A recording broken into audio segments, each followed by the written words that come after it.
Hello, this is Math Chaz from Almost Cool. I'm here with Diermood Hello. and Swarmlord. Hello. And we are playing another episode of Stellaris. And there was much rejoicing. Yay! Yay. So, let's see. So, first thing that we want to do is we want to start talking about the dev diaries. Yeah, well, that's going on.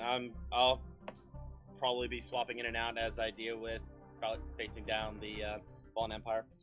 This was another one of the feature roundups. Basically the minor policies and whatnot, minor bits and pieces that are being added in. So this one is mainly various policies that are being added. The first new policy is known as land appropriation. It's a policy available to all ethics and governments, and it's about whether or not a newly conquered planet should basically have their land appropriated when you from non-citizen species. So if you conquer a planet and you're like a xenophobe, so you basically only ever have your own species or whatnot. When you land appropriation, basically it's any newly conquered planet with less than 5 tiles of unblocked free space will have some non-citizen pops removed to clear their way for citizen pops. They're either simply removed outright, basically being driven to the slums and the fringes of the planet, or become refugees that will attempt to flee to an empire that will have them. Additionally, any planet that has land and seas will get a temporary land appropriation modifier that massively increases migration attraction and prevents non-citizen species from reproducing and migrating there will in effect. Whoa. My game's behaving a little glitchy. How so? I engaged the Fallen Empire fleet and I clicked them before the fleet battle thing. When I click them, my fleet is apparently so big it doesn't pop up on the fleet combat button. That is... Alien megastructure complete. Ooh. Yep. Yes! My Tyson Sphere has been completed. We have achieved what only a handful of star empires in our history have, and in the history of the galaxy have dared imagine: the total subjugation of a star. It produces Bum, bum, 400 energy credits. Yep. That's insane. That is over half of my current energy production while my fleet is out. Wow. Is it possible for you to trade a Dyson Sphere to someone else? And maybe if they lost control of the system. But yeah. Anyway, so up back to the land appropriation. Non-multi-species AI empires will make use of the policy, meaning that even regular wars of conquest will generate refugees, indirectly boosting refugee haven empires. So basically, land appropriation, it's a way for you to boost up your various citizen species jumping onto the planet, and basically offers it allows other species to gain possible refugees. How is my fleet doing compared against theirs? Well, now that I'm actually in range, I am mulching a lot of their ships. That said, I've already lost several ships, but anyway. Next policy is policies about pre-sapiens, which were previously pre-sentients. They swapped the terminology.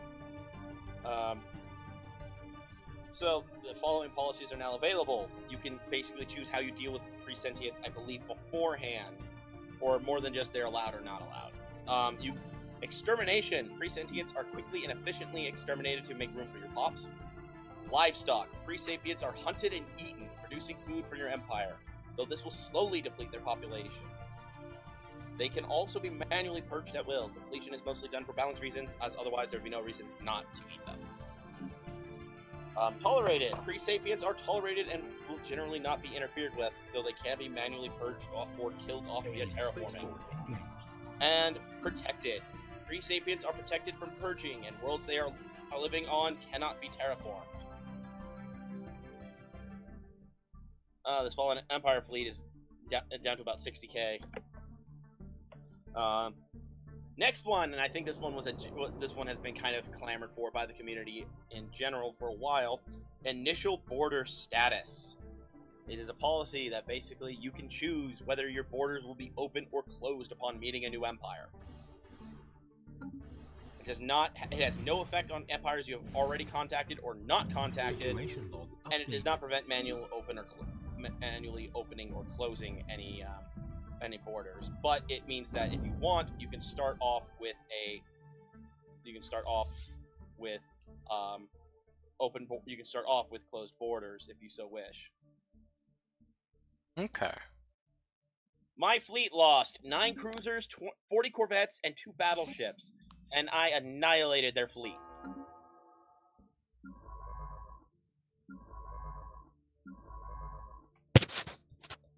What battleship classes did I lose? I can't even see what battleship classes I lost. Oh my gosh, that is just bad. It's bad how laggy it is when I try to select my fleet. Oh my gosh. Anyway, it was... Let's just do 2 of the Archon class.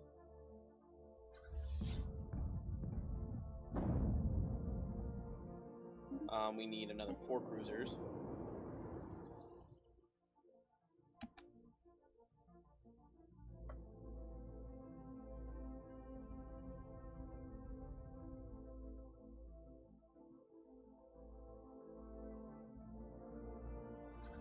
Once I do this, then I'll go back to reading diary. Actually, the last couple are really simple as well. Basically, tie-ins with discussions on threads and whatnot. There are 2 other policies. Basically, whether or not you allow your empire to have any robotic workers at all, as opposed to whether or not they use AIs, just whether or not they have them. Research complete. I'm not sure if how much the AI will make use of that policy, but it's an easy way for you to just decide that you're going to disassemble any robots that end up in your empire.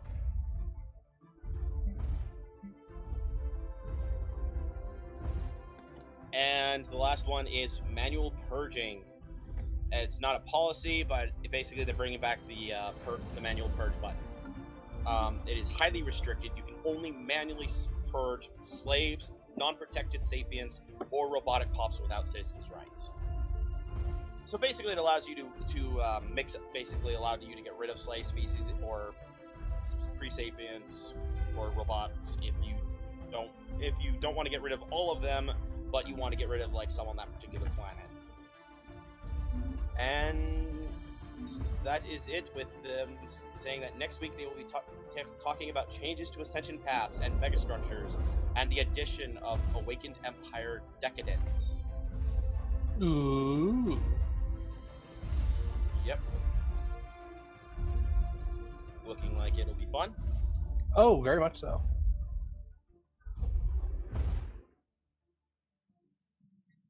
Okay, so, I was just thinking, of the main species in Babylon 5, which ones are most like which of our, empires? I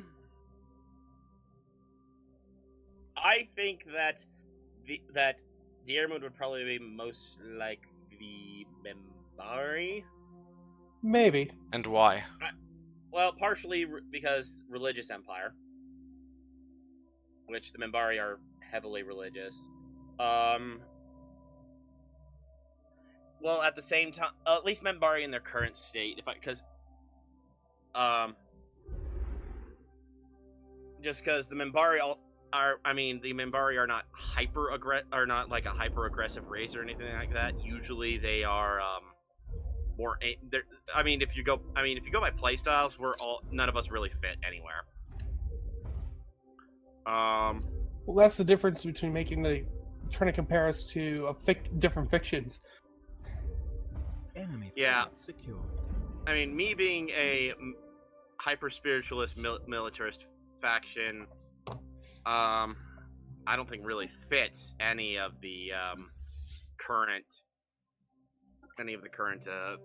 setups. But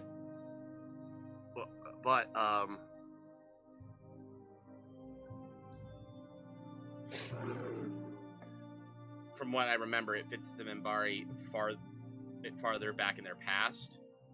So I think me and Dearman are most like the Minbari. With math is a little harder.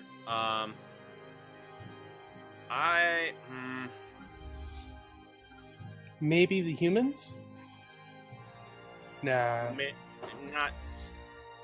Not really. I honestly Maybe the Narn. No. Narn might be close. No, not the Narn. Yeah, you have more information. I'm gonna go with you. Honestly, I'd put him more along the lines of like an empire that is basically the equivalent of the League of Non-Aligned Worlds. Because I mean, he kind of has all sorts of species in his thing. He's all about democratic process, which the League of Non-Aligned Worlds basically came together in a sort of coalition. I agree with this assessment. I think that I am the non-aligned worlds. Does that make you the Vorlons?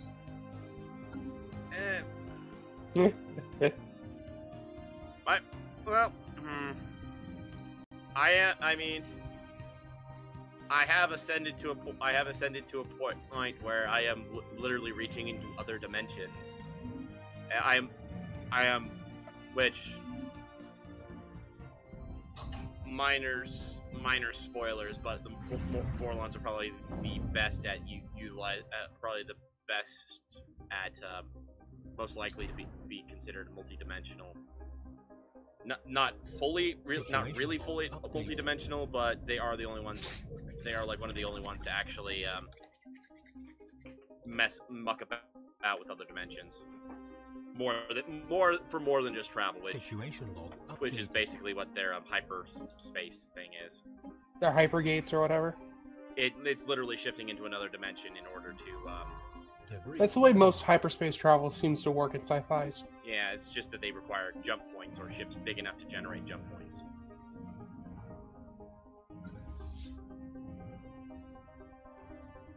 So yeah. Anywho,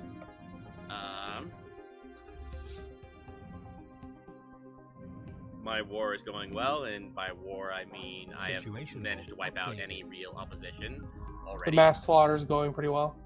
Yes. Their response when I opened the diplomacy screen: "We are not done. We are not yet done punishing you." And all I can think is, "You have no chance. You are pathetic." The only thing they technically have better is their tech is technically superior more than anything else. But when they have a pathetic fleet power compared to me, whoa! What was that?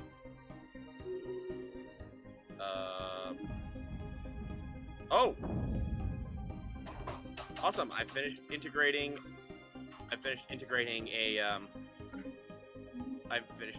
that one species into my empire. The Vivisandians are now actually a part of my empire.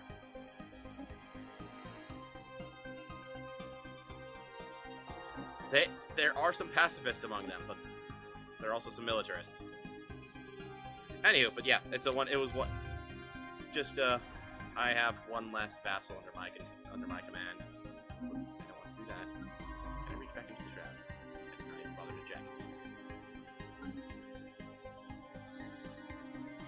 Not yet. I still have the covenant with the Eater of Worlds.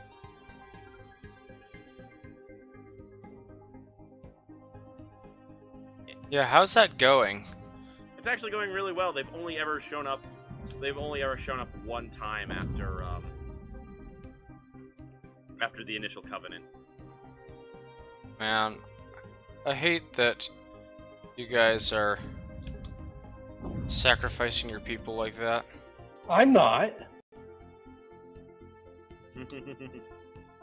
Yeah. I was saying I wouldn't be willing, but I haven't. Well, yeah, that's because you don't have access to the shroud. Nope. You're going genetics. You're going. I'm going genetics. If we can't go robots, I'm going genetics. Enemy planets. And since I can't go robots, Yeah, I mean, you're already getting gene warriors. yep.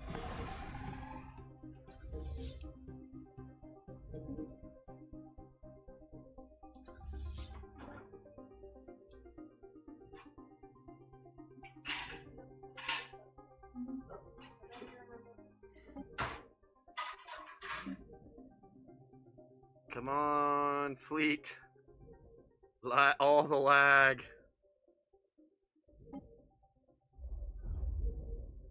Is my fleet at least coming this way? You know, when you showed me this game and I started playing it on my own, I didn't build any armies. I didn't know what they were for. Oops. So I would just bombard planet after planet and have them cede their planets to me.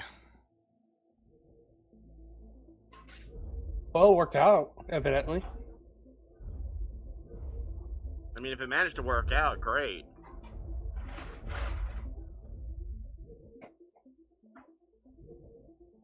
But Research complete. I just think about that sometimes, like, wow, like, You were really bad.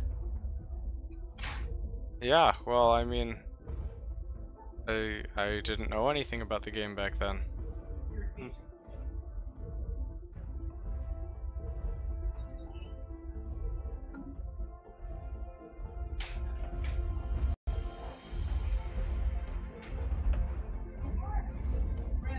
The Grand Crusade has entered the system. Oh my gosh, this I just wrecked face with this. Holy crap! It is so big. I can't even select I can't even figure out I was putting an even number of my Archon class and my Seraphim class, but I have no idea what the two battleships I lost in the previous battle, which class they were. Because my game flags out so badly every time I try to actually, do anything more than look at them. And even when I look at them, it's bad.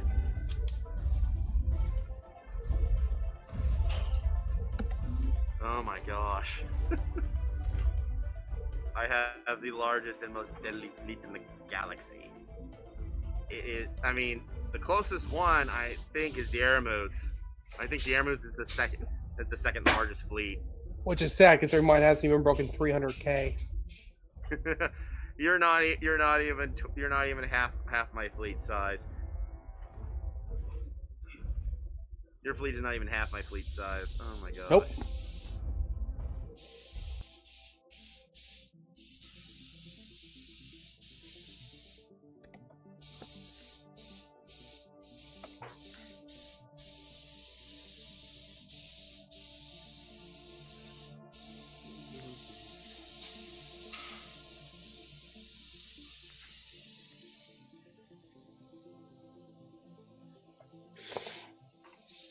So are you gonna wipe out the Verelviv protectors? I'm already doing that. No, like, is this war gonna end with them gone or just weakened? Gone. And you're gonna have the foothold over there? Debris analyzed. Or are you gonna spin off a new vessel? I'll probably end up making them a vassal. It's because I don't want to have holdings literally on the other side of the galaxy.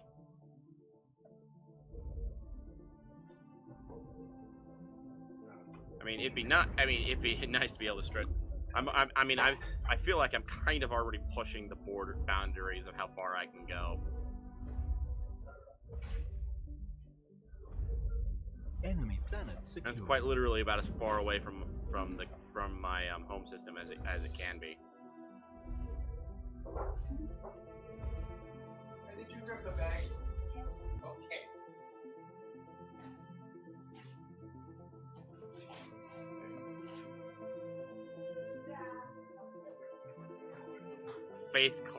Faith class defense station. Okay, guys, I'm being called away. I'll be back maybe 5-10 minutes most, hopefully. Alrighty.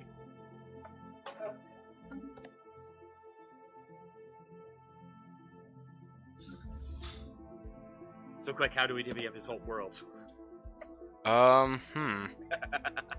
Well, I'd be willing to let you take all of his worlds if you give me your vassal here, and the vassal you're gonna create. Is that a fair arrangement? We'll split the galaxy in half. See the line between your region and mine? Just continue it straight across. You can get all of what Jeff or what Diarmuid has, and I'll get everything on the other side.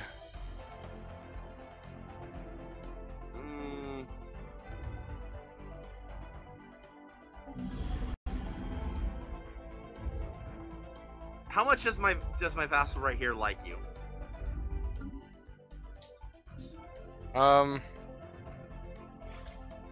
They hate me 159.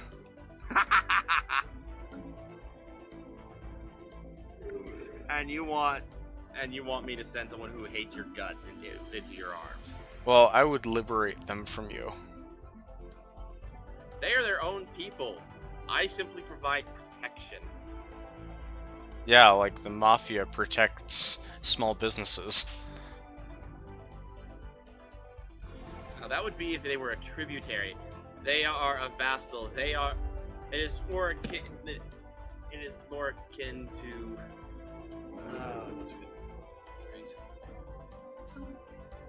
Okay, look. It's literally basically I make sure that anyone who wants to attack them has to go through me. No one can attack them without going through me. So they are safe to pursue however they want.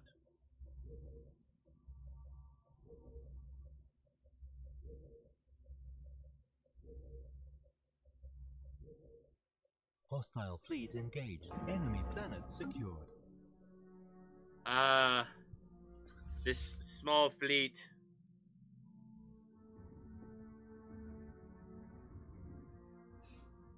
Oh! Seraphim class. Whoops.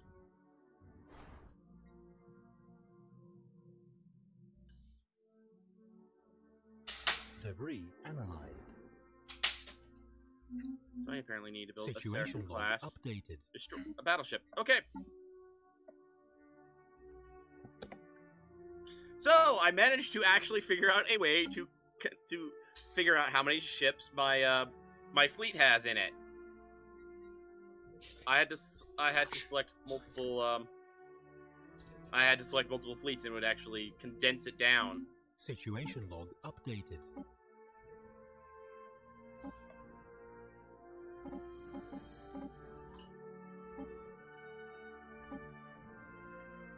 Anywho, the vessel that's going to be over here, I'm keeping as well. I am bringing them into the fold of the true religion. The religion of the Uri Covenant. So, what principles does your religion hold?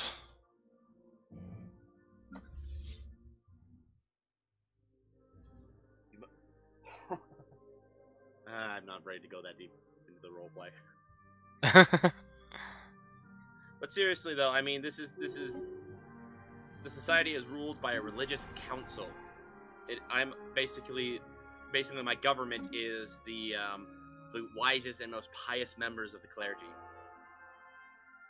And the leader is the High Inquisitor. Well, that sounds terrible.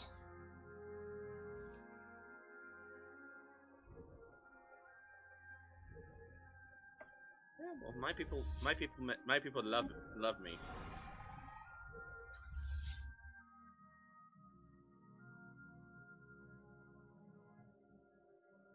I mean, when even members whose parties hate my guts, still love my empire. It really says something.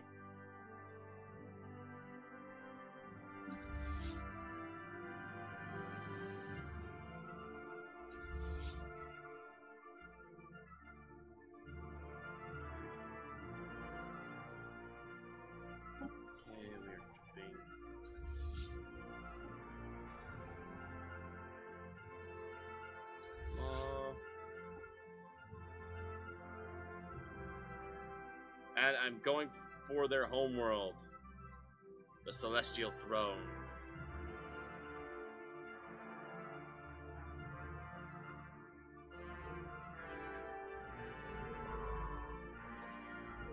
The Celestial Throne will belong to Uri.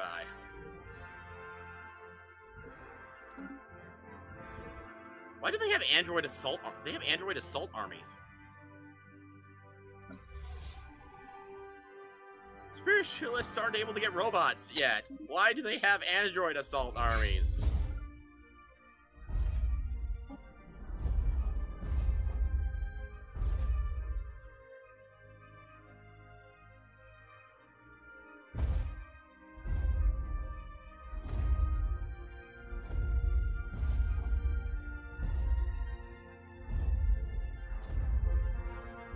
Agreed.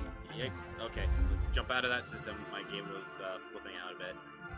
Or at least on my end, it had some issues.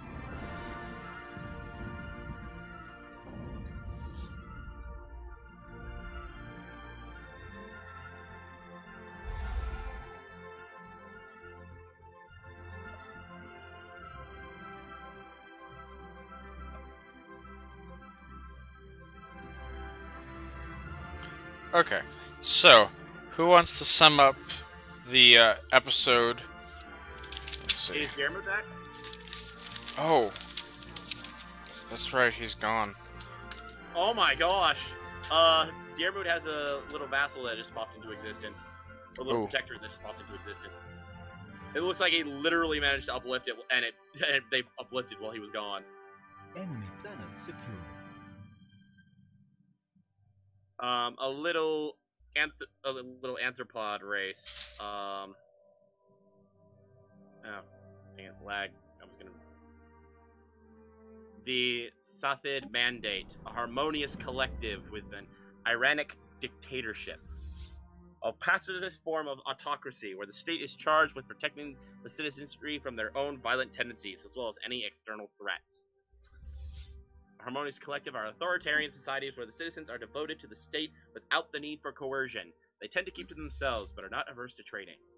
Authoritarian, xenophile, and pacifist. They have an efficient bureaucracy and are environmentalists.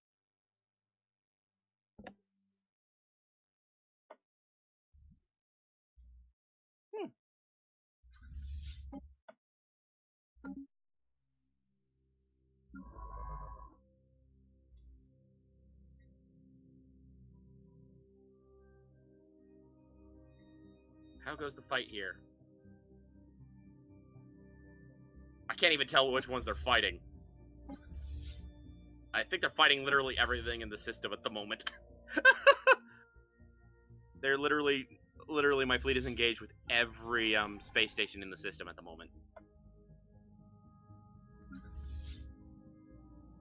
That is ridiculous. Also, I'm pretty sure I've lost a Corvette somewhere in there.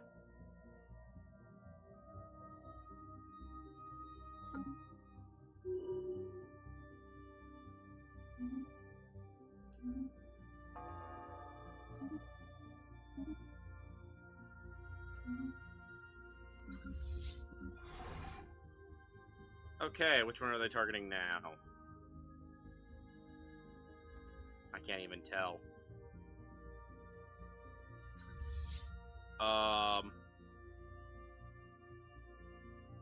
Whoa, what is that thing shooting with? Oh, it's shooting whirlwind missiles and it's shooting various missile types at me.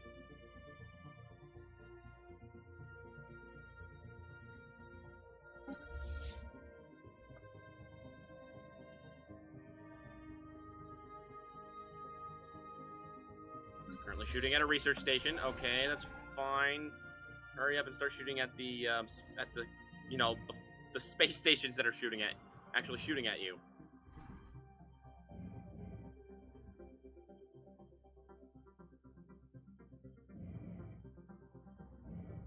No, the little missionary Corvette is about to get blown up. Or not. I guess they have enough shields that they can take a few hits, even with swarmer missiles. And my destroyers are mixed in this little melee, so... Situation log updated.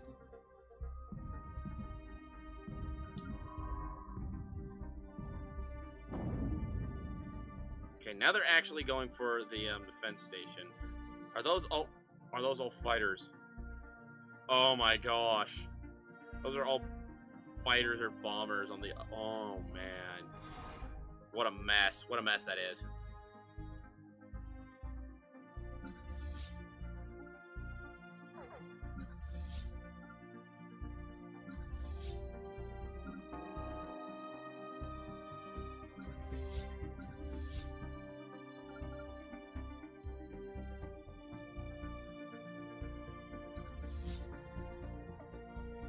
Okay, they are about to finish off that station. Which is good.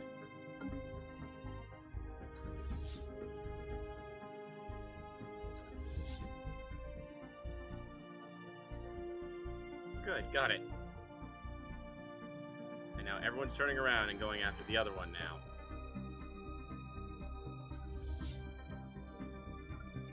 One that's shooting missiles. Okay, I have returned. Yay! I know you missed me, right? Of course. My sister heard me say that, and she went, "No." I heard. It saddens me. By the way, Dear Mood, Yo. you have a little protectorate. Yes, I do. I just enlightened them. Yep, the Mandate. They are pacifists. That's fine. They'll join me eventually. That's kind of a sad thing to say, you know? What? They'll join me eventually? Well, yeah, I mean, like, oh, they're pacifists, but I'll make them into a war-loving race soon enough. Oh, if they don't want to, I'll keep them safe, but... This goes back to the argument that Matt and I had about me handing over the enlightened kingdom of Wid Barrel to him.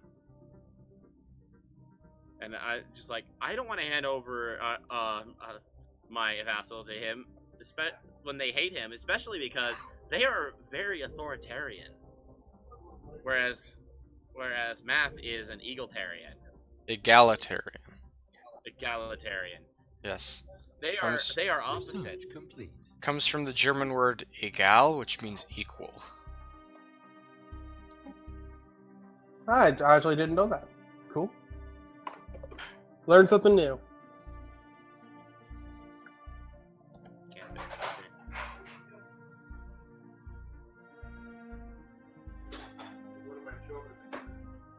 Alright, I wanted to... Which one is it? This one. Pop! I am taking that one out of here.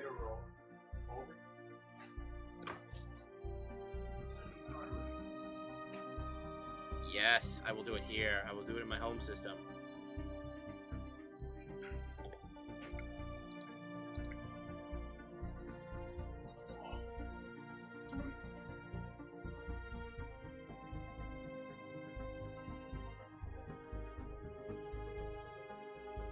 Let us begin.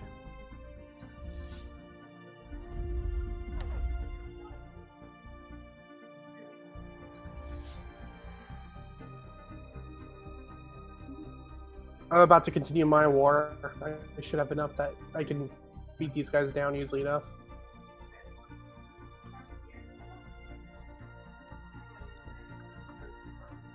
Let them feel the might of my gene warriors.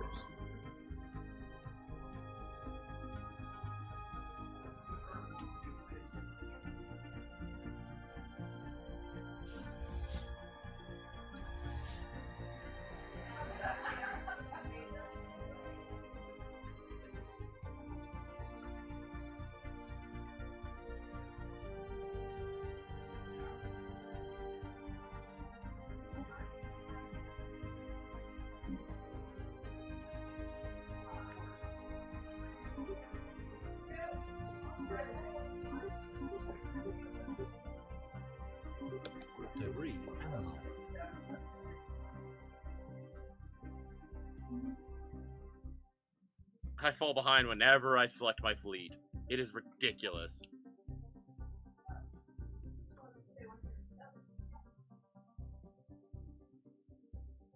Kind of funny at the same time, but I'll give it to you. Oh my gosh. The Confederacy of the Confederacy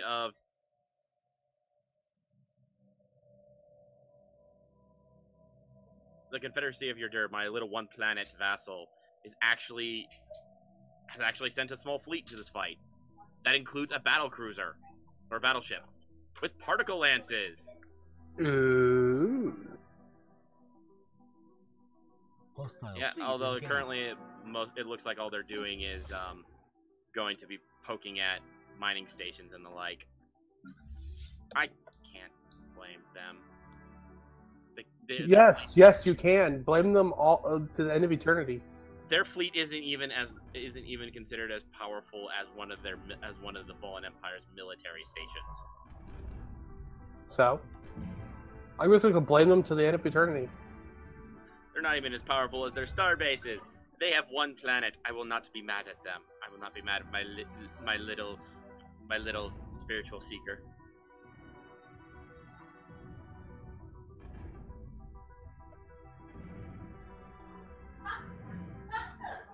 They want peaceful cooperation with other empires in the hopes of studying their connection to the divine, and I'm allowing them to do so in peace. If they choose to send warships when I go to war, so be it.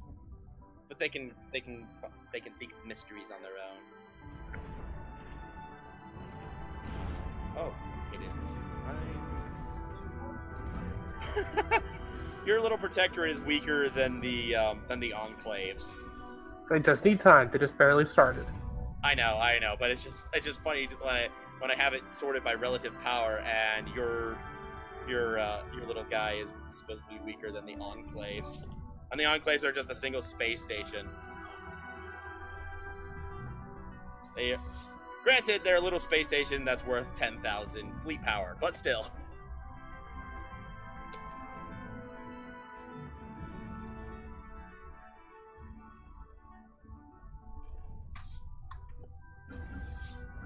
My troops are landing on Sky Temple.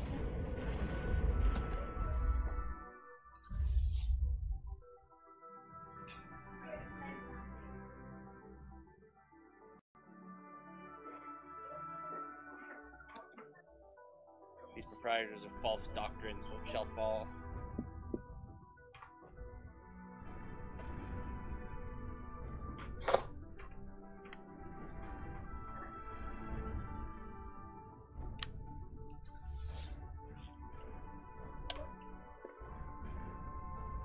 Fleet destroyed. Situation log updated.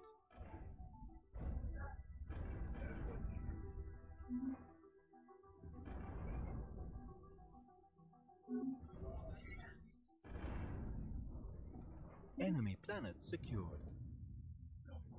Woo!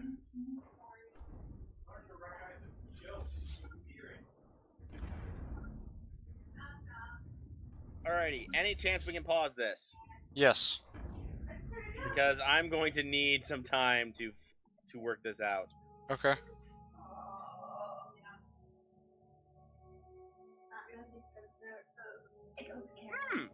I can't create a vassal over there. Unless maybe I stick it into a sector? You can give it to me.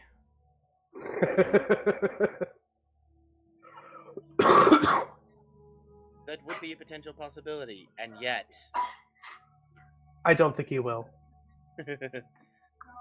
But look at the bright side. You can now colonize those holy worlds that have been sitting at your in your territory for so long.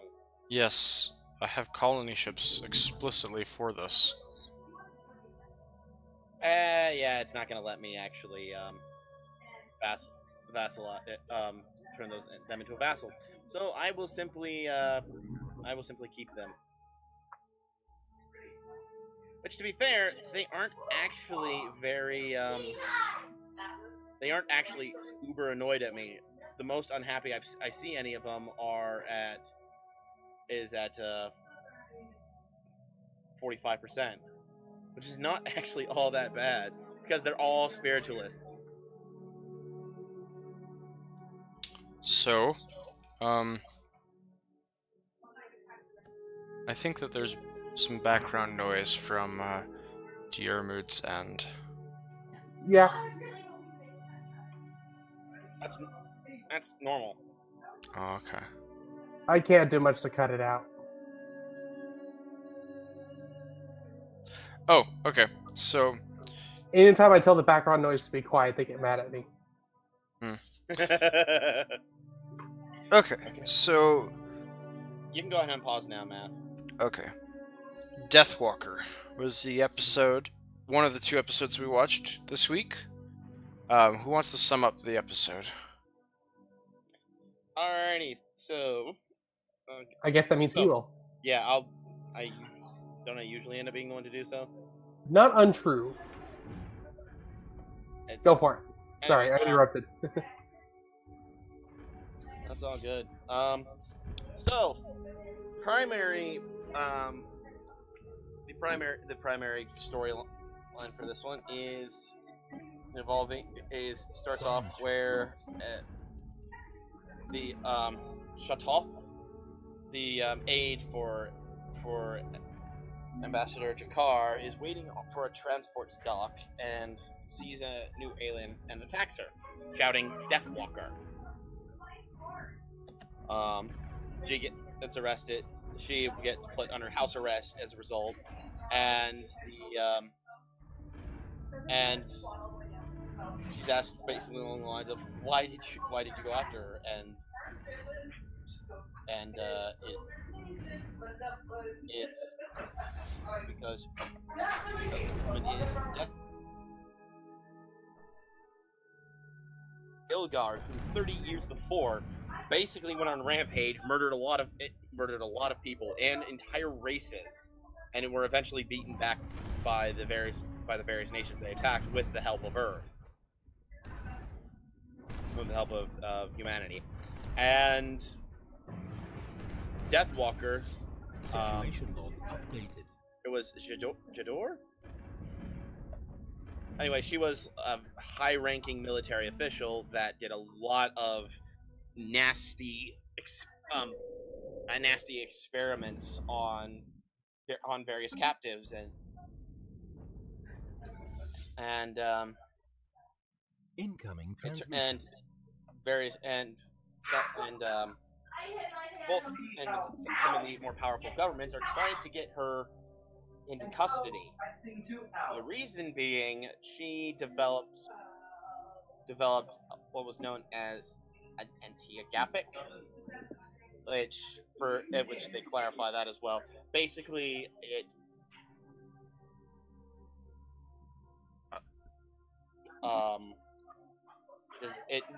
prevents diseases from harming people. It prevents them from aging, and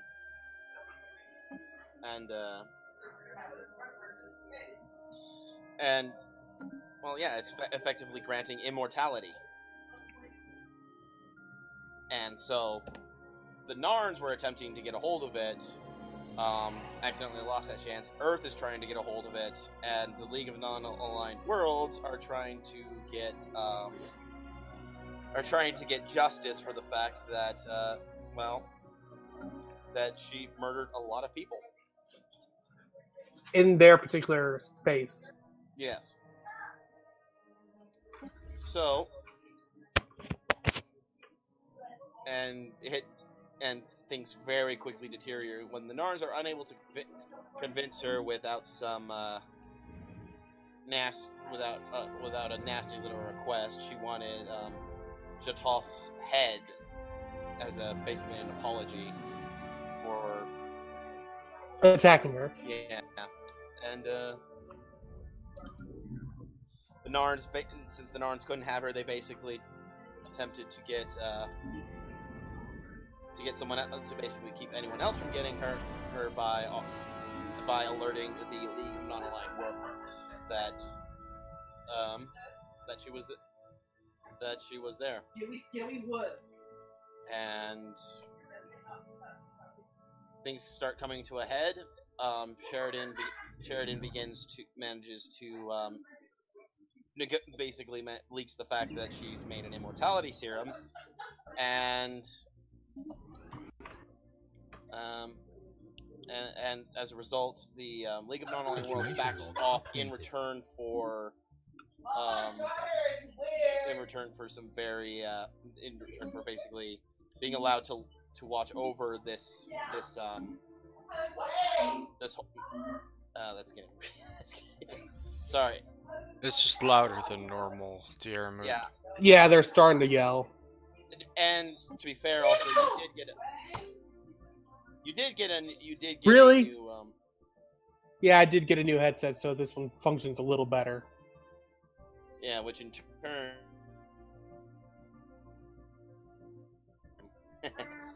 turn means that it's a little easier to hear Punk. your family. Anywho, as I was trying to say, basically, League of Online Worlds gets to sit in and watch the events of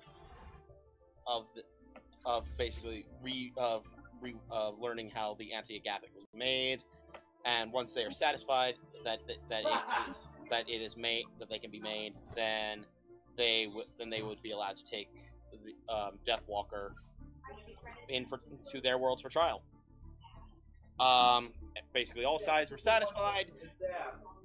She was about to be sent away, and she dropped the bomb on Sheridan that her anti-agapic requires an unsynthesizable material that can only be gathered from living beings. Basically, that her anti-agapic will require the death of at least one sentient for every sentient that gains immortality. With her final parting words being, not like us, you will become us.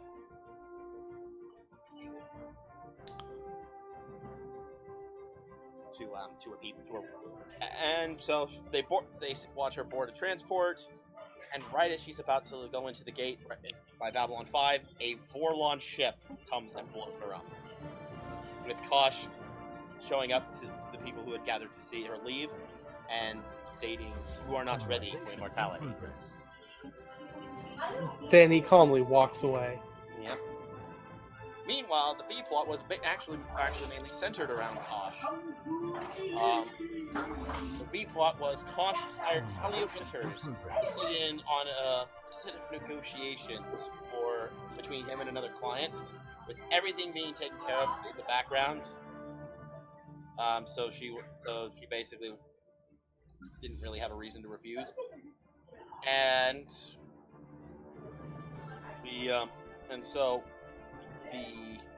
she sits in with on negotiations between Kosh and this other being. I can't remember his name. He looked fairly human, but he wasn't. And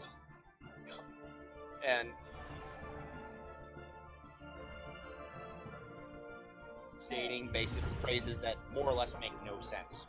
Situation log updated. And eventually, Talia begins having flashes of memories and feelings that seem to come from nowhere. And Diarmut, could you Yes, mute? Situation log updated. sure. Thanks. I will unmute to find something. Or if you guys ask me to say something. Okay. So then she has these flashes, she recalls old memories, and in the end of the negotiations, Ambassador Kosh receives a memory crystal that was implanted in this other being's head, and after the Vorlons blow up Deathwalker, Talia approaches the commander and tells him about what Kosh has done, and they tell her that the being was known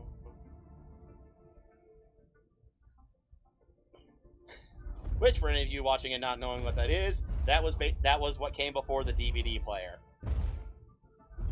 Anywho, and basically these Vickers can record just about anything, including biometrics and thought patterns. So basically, the negotiations were just a pretense to record Talia's thoughts and emotions. Basically, it helped keep an eye on telepaths. And Yeah. it just kind of ends on the note of, like, Orlons are really, really crafty, and Orlons are really strange and really crafty. And it leaves on that.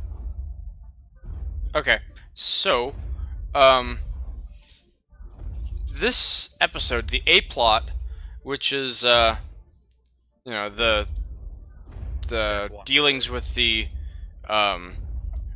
dealings between all the, for all the diplomacies for, how to handle this war criminal, actually relates directly to real life, with, Operation Paperclip. Matt?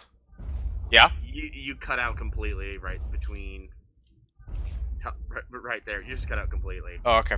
So, as I was saying, this episode directly relates to Operation Paperclip, where the United States, in World War II, took a whole bunch of Nazi scientists and forcibly immigrated them to the United States. And absolved them of all charges and all relationship with the war crimes of the Nazis, and you did that to steal all of the research that the Nazi scientists had come up with. Did you get all that? Yep. Yeah. So, like, the big name for this is Werner von Braun, who is, I don't know if he actually was the head of NASA at any point, but his research is what NASA was built off of. Oh dear. Diarmuid, you have been rivaled by...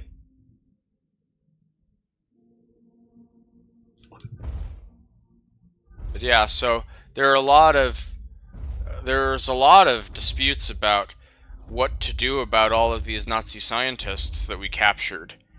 And we secretly moved them to the United States without telling anyone. And then, you know, like, turned over a bunch of rocket facilities to them. Including the, you know, NASA was run by former Nazi scientists for years. Wow.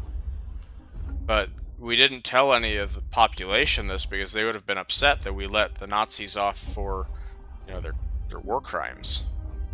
And, you know, it was said that all of these people were re-educated to not be Nazis. And, you know, some of them probably were Nazis against their will, some of them are definitely not in that category. The name of one mathematician from World War II was Teichmuller, who was very much in support of the Nazis, but he got a pass because of the importance of his research. Werner von Braun is an example of one who, he says that he was forced to do research, and the official government statement is, yes, he was forced to do research for the Nazis, but, you know, it's unclear because, you know, being on the losing side, you know, what would you say to get out of being punished by the winner of a war if you're on the losing side of the war, you know?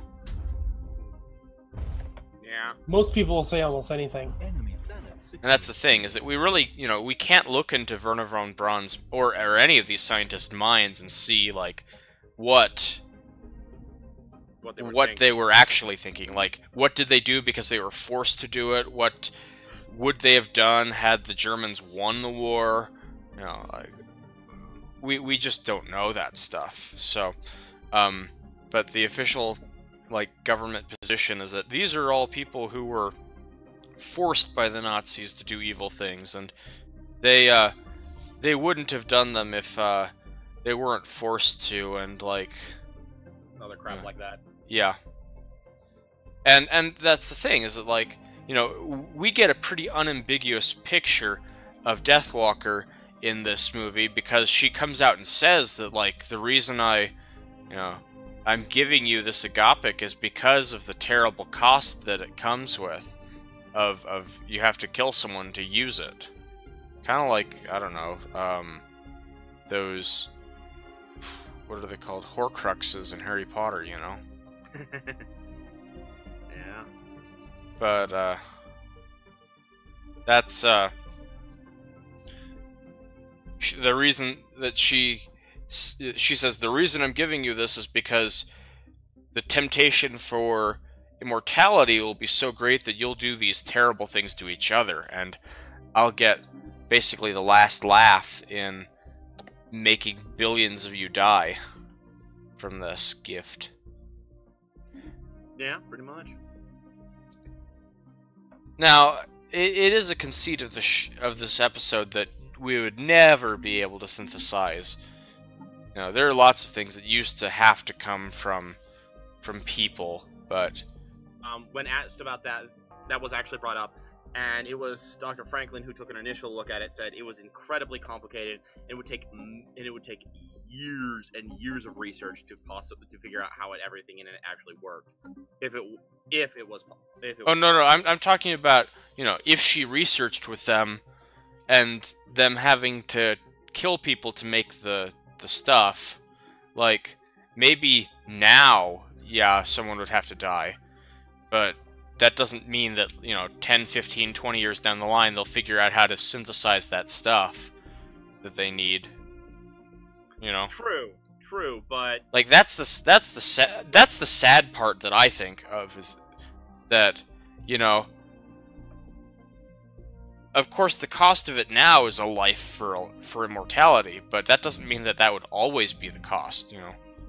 Like, let's also face the facts that if offered a version of immortality, a lot of people would probably attempt to take it regardless of the cost. Even if you know, you could say theoretically, oh, if you waited like 20 years, we'll figure out how to do it without costing another life. Just because it's a possibility that it wouldn't cost another life later doesn't mean people wouldn't take it right away, because who knows what could happen in those years. They could die of a heart attack, or they could catch a fatal disease. yeah, but also when you look at that, like, how many people would be terminally ill and would be willing to donate whatever it is as they die? Like, you know, we currently, someone has to die for someone else to get a heart transplant. But that doesn't mean that we don't do heart transplants, you know? True. So, I'm just saying, like, it's sad that technology got blown up, because it could have been the case that doctors could go, you know what, this person is dead regardless. And, you know, like, they're I don't know, for example, like, they might have had an accident and there's now, you know, they're in two separate pieces. Well, we can extract the stuff from their dead body while it's, you know, getting cold, and stick it in someone else, and hey, look, now we've, you know, even though one person sadly died, another person got immortality at least. That is a fair point.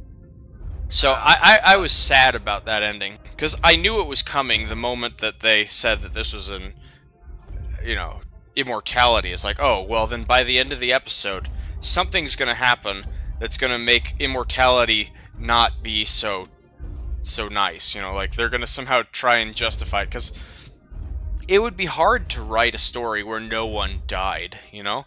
Or, like, no one ever aged, or no one ever got sick. Yeah, and to be fair, Like, as I said, it was no one ever aged, no one ever got sick. It never said that no one ever. I mean, we saw it with her. We saw it with Deathwalker herself, that just because you have it. oh, yeah. But I'm just saying, like, it's so alien to us. The idea of never dying is such an alien concept to us that it would be really hard for us to write stories that way. Yeah, you cut out again. I think you're cutting out every time I hit the first of the month.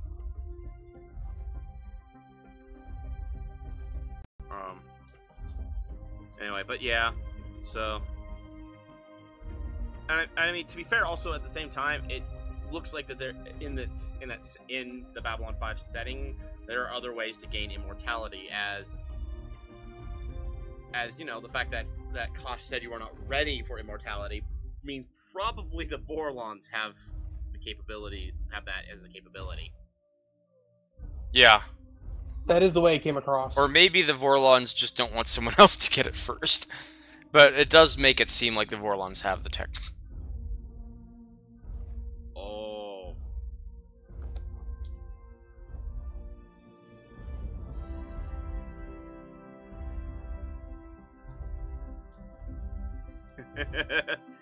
Oh, insults are being traded.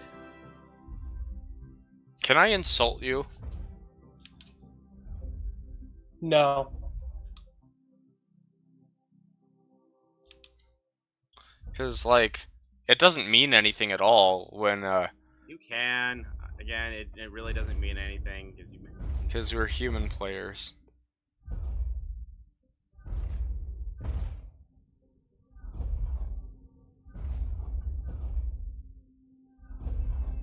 Matt, how is your war going against the, I'm at 49% right now. What do you need to win? Well, let's see. If I want all my stuff, I need a 68. Okay, you're getting there. I started at a 0 this episode. Nice. And I completely took over a fallen empire. Enemy planet secured. I'm at 55 now.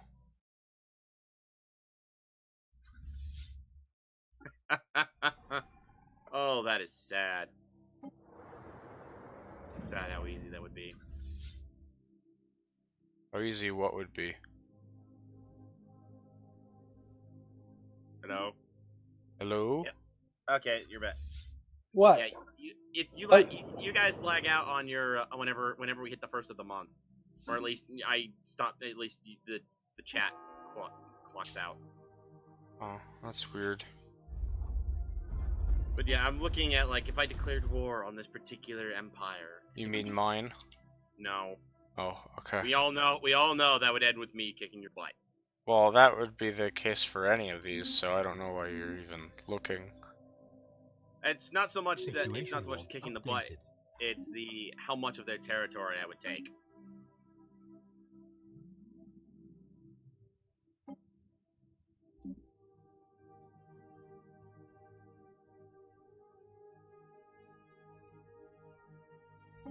I need 13 more war score to win. Yermud, how about you? How's your war going?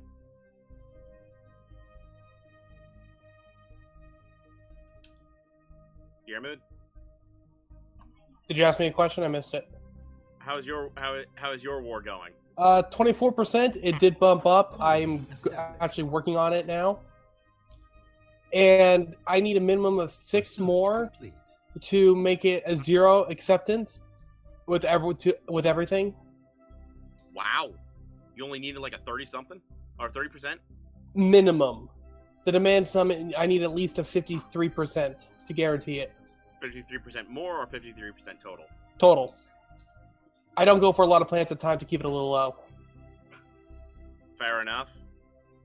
I can see the benefit of going for as many as possible, but I personally like it a little better when you can grab like 3, 4, 5 plants most, then call it good. Yeah, to be fair, I always stock up on as many as I can because you can always just pick and choose which ones you want if you're... By the way, I'm going for their home. Well, that is evil. Yeah. The Hava Re system is their home system, I expect at least.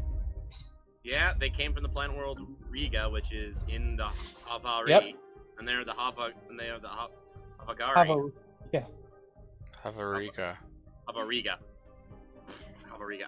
I'm never gonna be able to pronounce their name correct. Hey, Havariga. People are not going to be dancing the Havariga. I'm a dork. I don't care. That will be a new dance that will sweep across the galaxy, and that will be everywhere except the Havariga systems, who will be very insulted that a dance came about because of their demise. Fictionally. Fictionally, though, it's funny.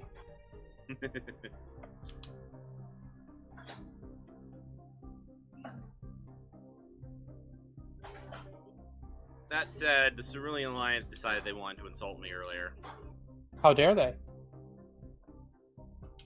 The only reason I'm not going after them is because there's only a little bit of territory that I could take that would not be jumping in, that is not already inside Math Jazz's territory, and in reality that would actually start cutting off some of Math Jazz's excess territory. It's just really, really awkward.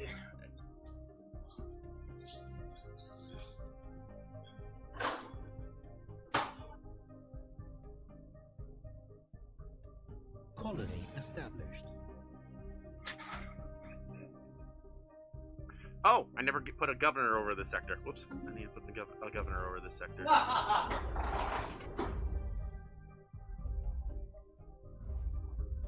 I can put these guys.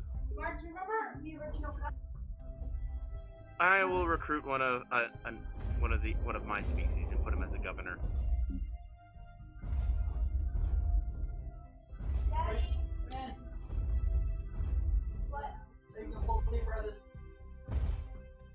Defenses.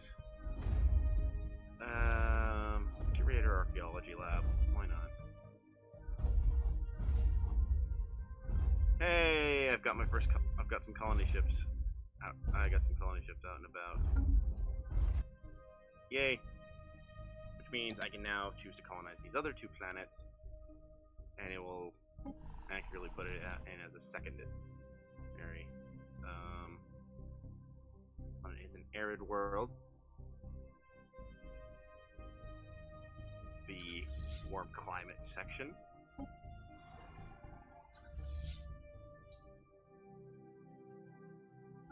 I could use one of them. Is that all I've got? The warm section for these guys? It looks like it. It looks like I only have the Ultra Augie no locks for this particular warm climate. The thing that sucks for me currently is I'm trying to decide what my next ascension perk is, because as soon as I get my next tradition, I got the monkey people. Monkey people. Forgot about that. I forgot that I actually absorbed one of my earlier races. One of the earlier vassals I absorbed was a group of monkey people who lived on the savannas. That seems awfully familiar. that's what they all say.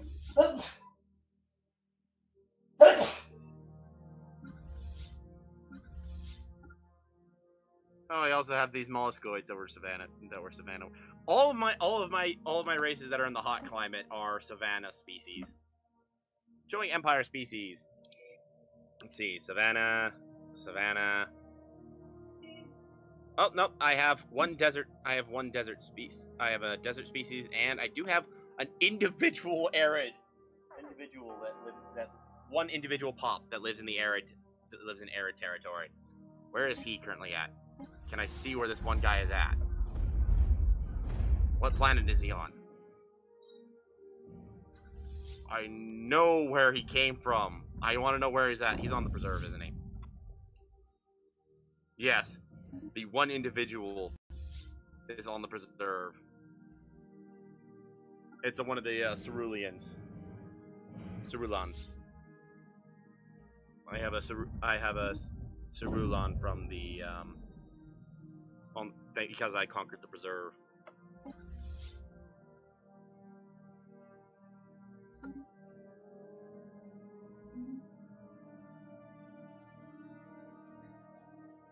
How goes the war math? I'm at 62. I need 68. Cool. Before I forget, we still have one more episode to discuss. As much as I don't want to. Oh, Have yes. I mentioned how much I really disliked that episode? Yes, Believers, episode I 10. do not blame you. I It was liked it. interesting, but it wasn't one of my favorites. I liked the episode. I mean, to be fair, it's very interesting from a. It's very good on addressing the issues between belief in science, belief in religion. That doesn't make it any easier to watch it, though. For me, just anyway, you wanna go ahead and explain the episode math? Okay, so there's a family. They came to visit Babylon 5 because their son is very sick, and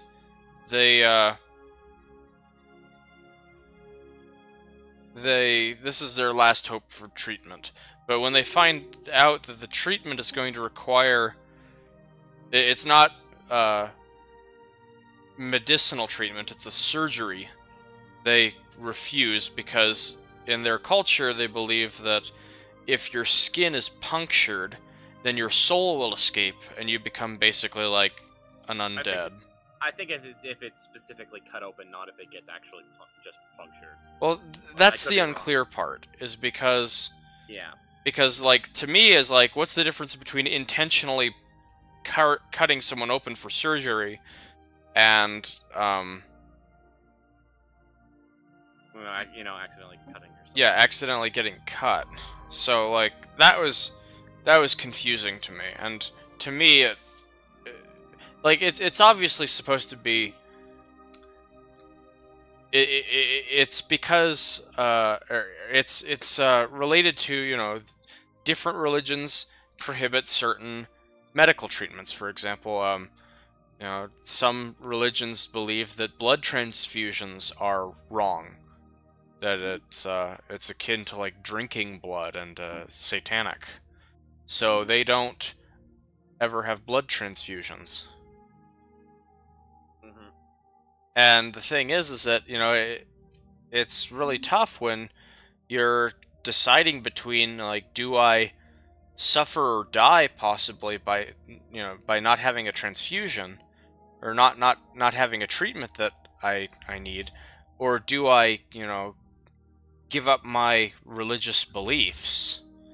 And so, of course, the doctor wants to perform the surgery because he wants to save the person, the kid. But the parents don't want him to perform the surgery, and so they get into a whole huge diplomatic thing because these are aliens. So not only is it like the rights of the kid, the rights of the parent, what's best for the kid, rights to religion, all that stuff, but it's also, if we ignore these people's religion, like, that's an affront to an entire people. And so it goes on, and what happens is the doctor is told to stand down, that we're going to respect the wishes of the parents. Did I cut out? No, I just wanted to add one other thing. The other thing is that the kid himself also didn't want the surgery because he also believed that he would lose his spirit. Yeah, they talk to the kid. The kid is a smart kid, understands that he is choosing to die by not having the surgery, but says that he chooses to die because he would rather keep his soul than live. But so the doctor is eventually ordered to stand down and not perform the surgery. But the doctor and his assistant decide to do it anyway. They knock the kid out, they tell the parents to go home. Visiting hours are done for the day. They perform the surgery and save the kid's life. I'm gonna pause the game for a minute. Okay. Yeah, gotta take care of those little, take care of those new planets you got.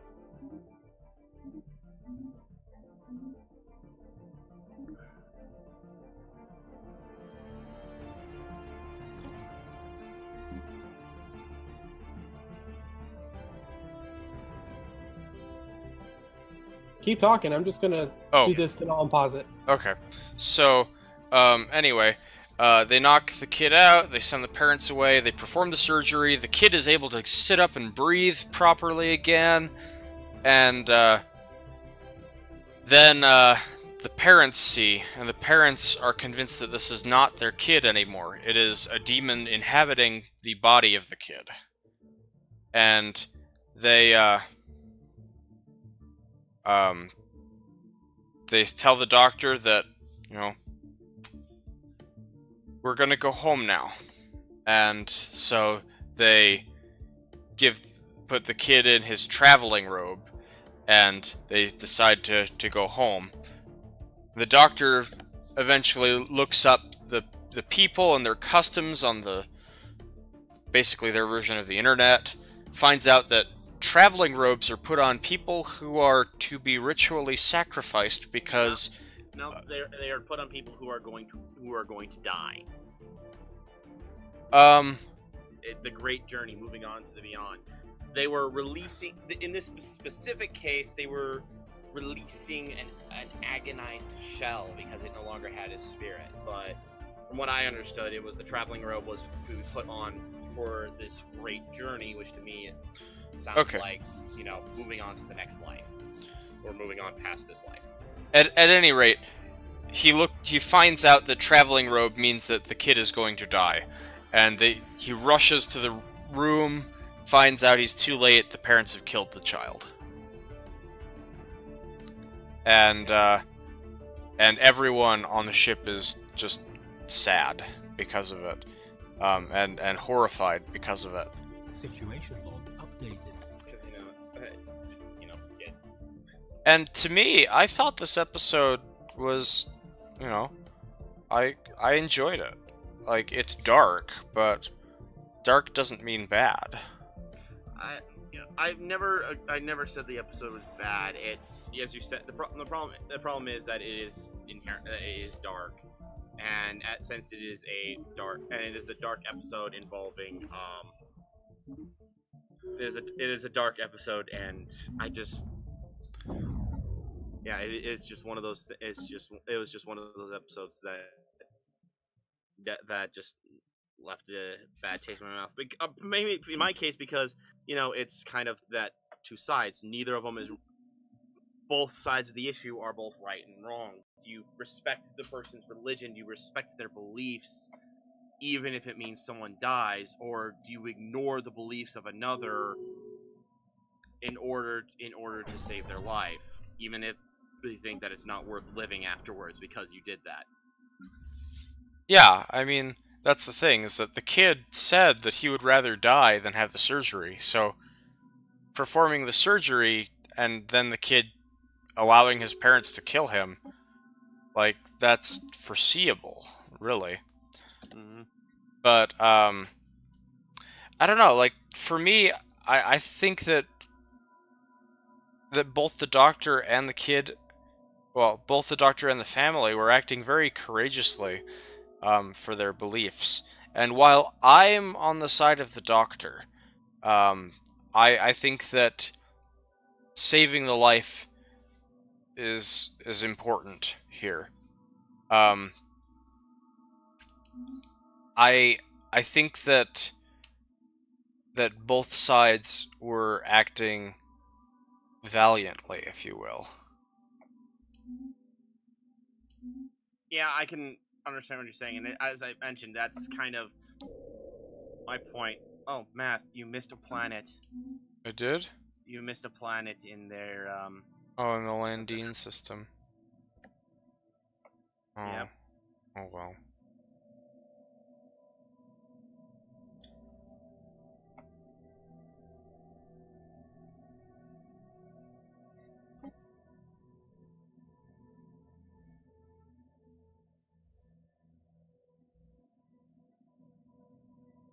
Anywho, but yeah, and there was something of a B plot in this episode as well, but it was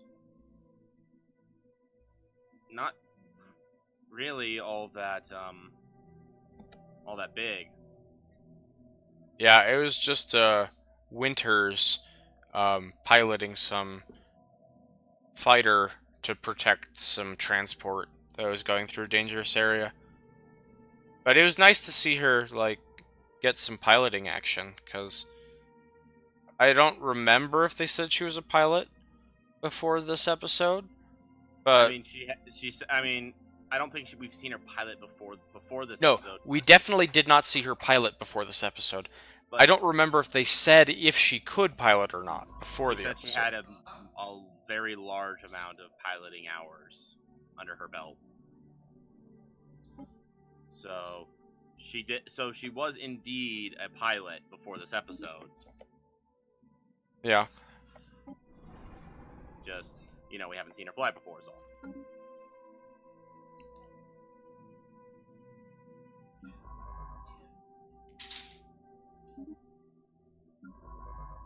So how much more of this guy are you planning to chunk off? Talking to me? Well, both of you, because you're both constant. I'm aiming for as much as I can get, but I'm aiming for the top portion next. Math. Well, it's gonna take 10 years' time before I can cut off any more of them. I'm asking how much are you planning on taking off, because there are other people, you know, amidst yourselves that you could go after. As soon as I get rid of that top section, I'm considering our Star Collective or just finishing off. The thing for me is that if I attack anyone else, then it's 1-on-3. That hasn't stopped me. That hasn't stopped me. Well, yeah, but you have a much stronger military presence than I do. That is true. I lost a third of my fleet in this last war. Yeah, you are. It was some bad planning on my part. It was totally my fault. But nevertheless, this is the result of the situation, is that my fleet is about half to 2/3 what it used to be.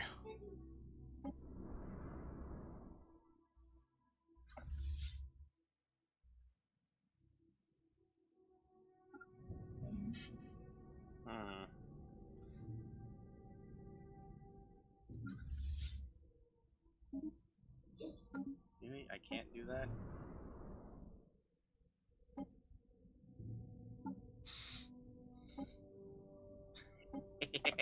I could totally do this.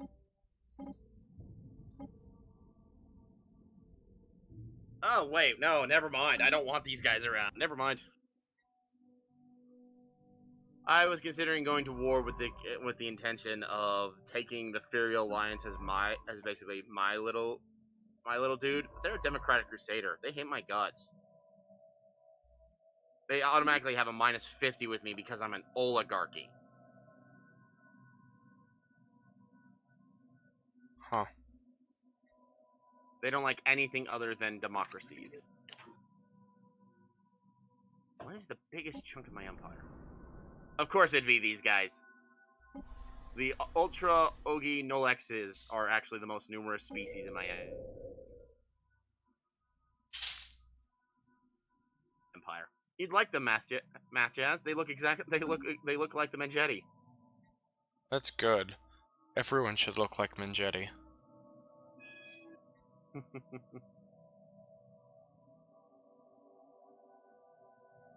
Is there any Is there any what?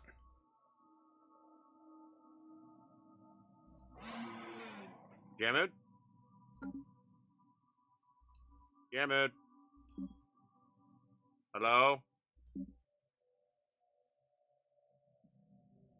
Jamud, I think you muted yourself again.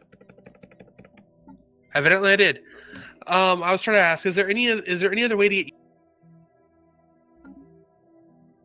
You just cut out again. Is there any other way to get Unity? Unity? Build stuff on tiles. I mean, like, get like 1,000 unity in a shot or something. I know that may be a little high, but I'm just asking.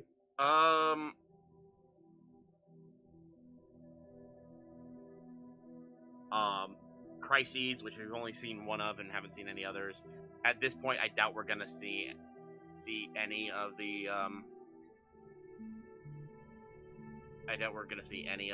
other crises. The only one that we might see is the synthetic one, which usually is fairly easy to put down. The Scourge is probably just not going to show up at this point.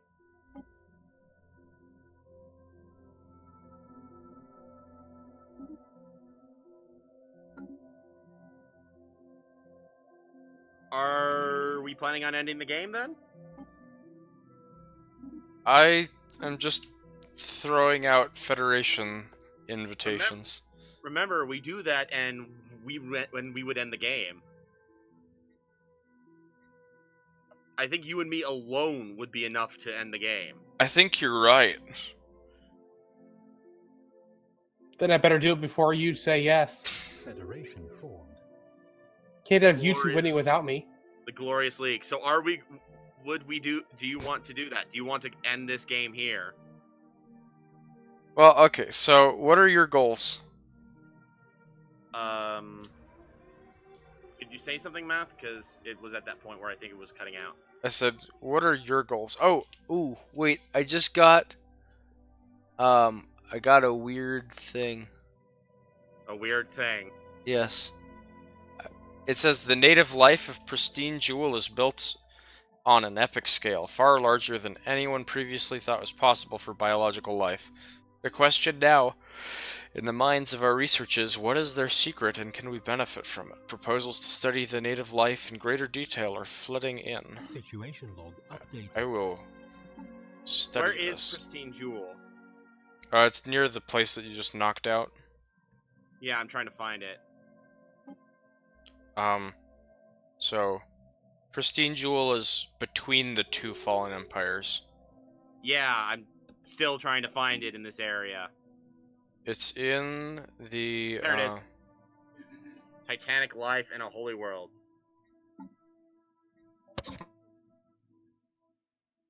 I think that... Do we want to just end the game here? Because... No, I want the Titanic Life thing.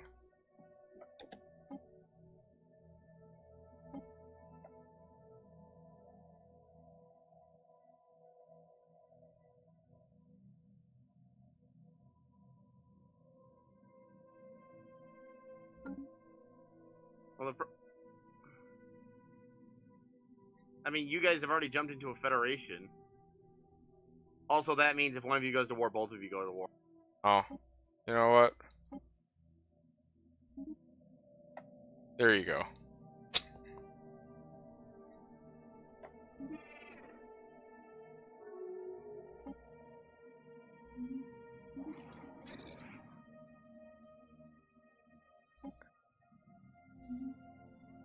Because I mean, You just rejected my proposal. I just cleared it. I just cleared it off because Yeah. if you left you left that league, It was just funny because I left it, and then I get a message from you saying, "I'm sorry, I don't want to join your federation." you realize that that I'm sitting at over 200 planets right now. Yeah, I have 195. I have 198 with control over several others because I have vassalized I have a vassal who has 13 planets under his control and another vassal who has a single planet. That's an extra 14 on top of my 198.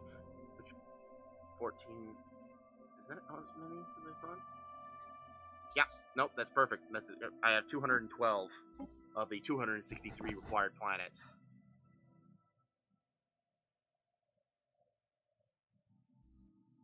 Oh, you've colonized Pros. War has been declared against us. Evading hostile fleet. Oh no! Evading hostile fleet. Oh, and you were oh my gosh, that is hilarious. No! Evading hostile fleet. I want to see how this goes. I want to see how this goes now. I don't. I don't. Oh my Hostile gosh. fleet. I do not like this. Do not want. Evading hostile fleet. Oh, what's your Evading total fleet hostile power, fleet. Math? Just under Evading hostile 60k. Evading hostile fleet. Evading Well, I hostile mean, fleet. their best is 80k. They have multiple Evading fleets. hostile fleet.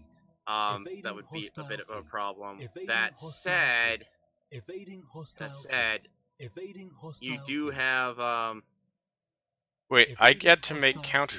fleet. Wait. Negotiate. Evading hostile fleet. if they attack if they declare war on you, you get to set demands in return, basically back. Evading hostile fleet. Yeah. Evading hostile fleet. I love it that this guy's saying, we would not want to drag your people into a conflict, but it is clear we would benefit from joining together against possible threats. And I'm sitting here thinking, I am the biggest threat in the galaxy. You just want the big, powerful dude hanging over everyone to be on your side. Evading hostile fleet. It won't even let me do my war goals because it's My vassal. What? okay. Evading There you go. hostile fleet. What just happened?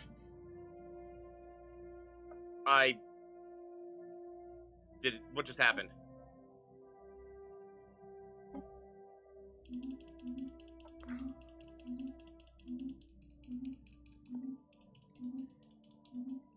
Construction ship under attack.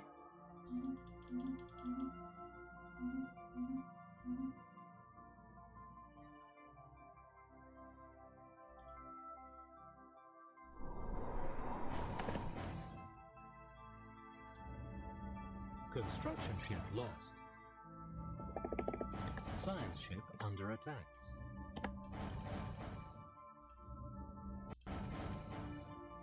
Spaceport lost. Evading hostile fleet.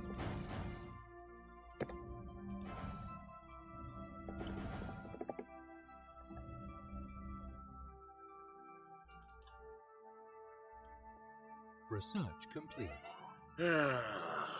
End of month lag spikes are a pain in the butt.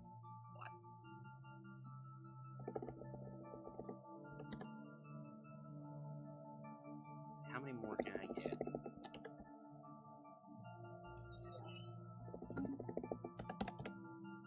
I can't get that one.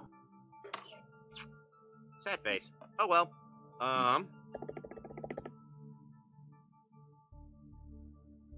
Yeah, why not?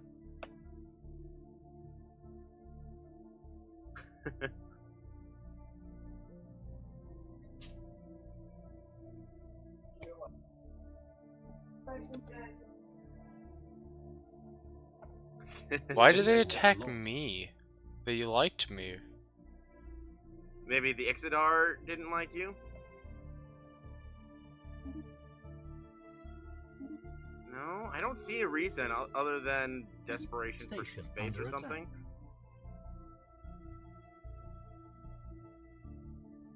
Split off from the rest. Research complete. If you hadn't already done your demands.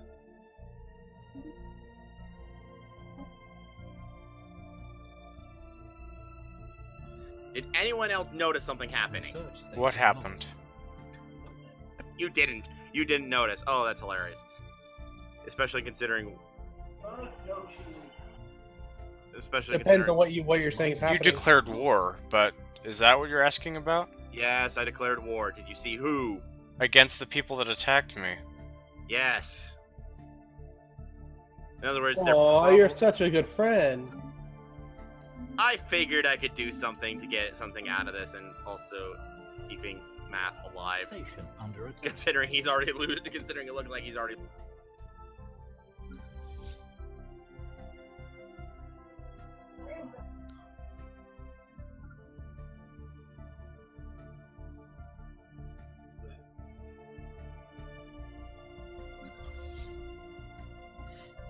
I mean, it just wouldn't do it if this trio of massive empires was suddenly shut down when the third member was annihilated by the only remaining alliance.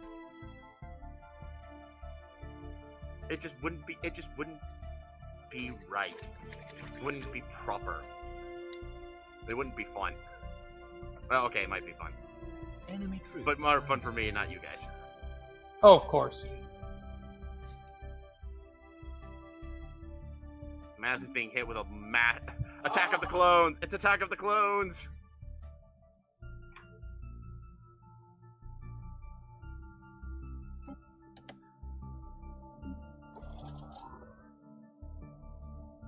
Oh wait, Planet lost that's their their homeworld, or is that not their homeworld? Where did these guys come from?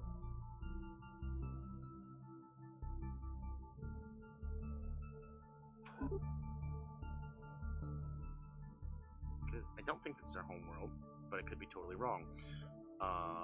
Species. Let's see where their homeworld is, because I'm pretty sure I have at least one in my empire. Yep.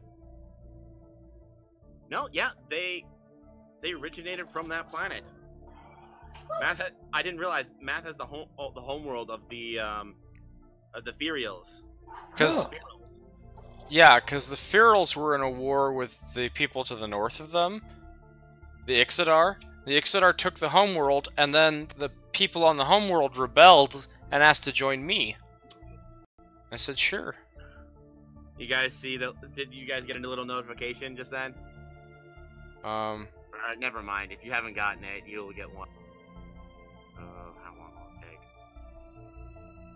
A couple years. By the way, I'm enlightening another species. Of course you are. I don't have any other species in my empire to enlighten. Sadly. The humorous. Like aggressive observation.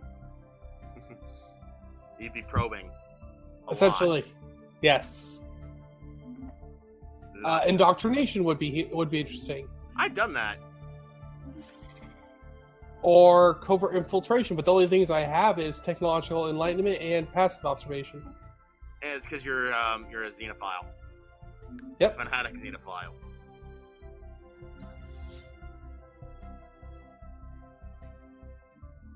Evading hostile fleet.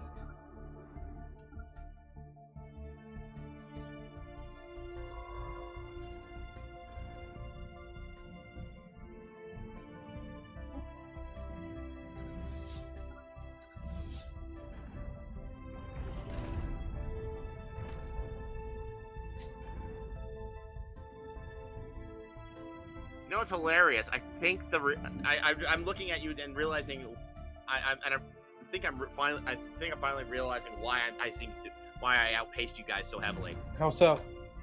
Because I managed to take the holdings of a fallen empire fairly early on. That And is that true. included the tech. I mean, it was a big problem when it popped up at the time. But after the case, suddenly I was in control of an entire of a ring world with fallen empire tech. And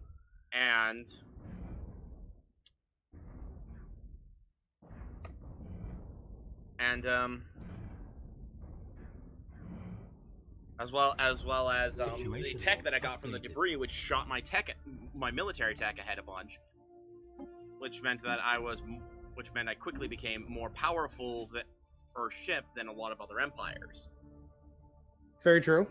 And then the Unbidden came and wrecked face. Wait, Math, did you just surrender? Yes.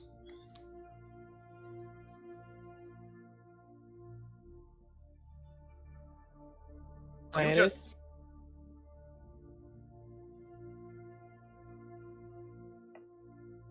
Wow. Wow, Math.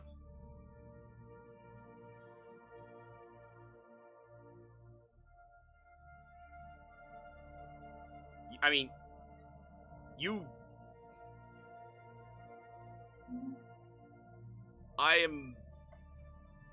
not realize that actually holding out would have been better for you, because I was going to war with him, meaning that he would start trying to push me back, which means his fleets would have been pulled away or died. That is probable. But Mengeti were dying, and I couldn't allow that.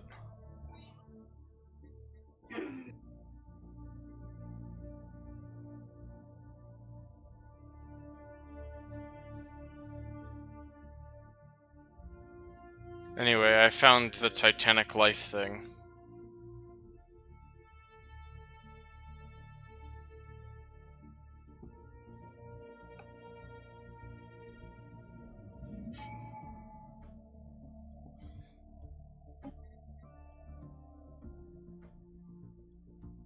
Oh my gosh.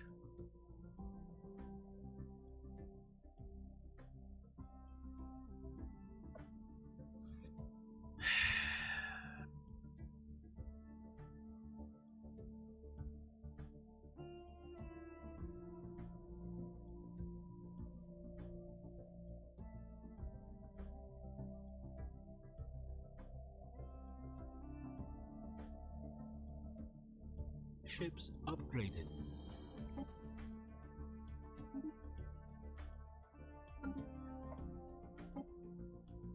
Oh my gosh, I can't see the planet through my fleet. There we go. That was harsh. Are you moving? Did I not give the orders?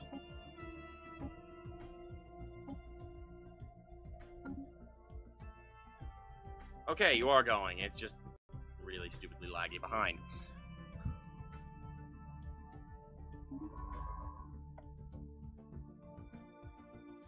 Well, I know that this is right in the middle of a war, but I mean most of the time we're right in the middle of a war. We still got like 15 minutes.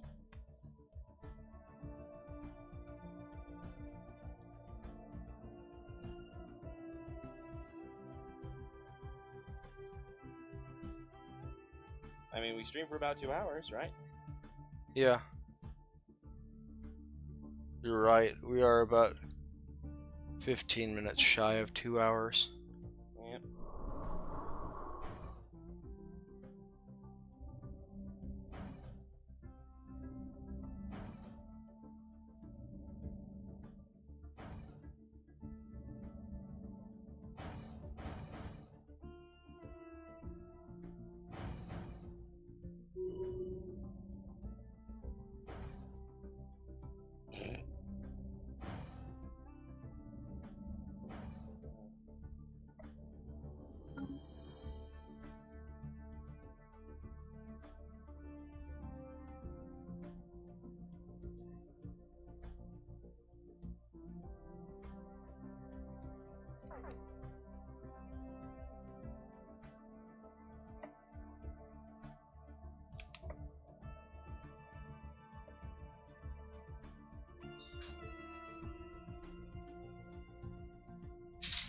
Oh, Matthew, you realize that you lost Pristine Jewel.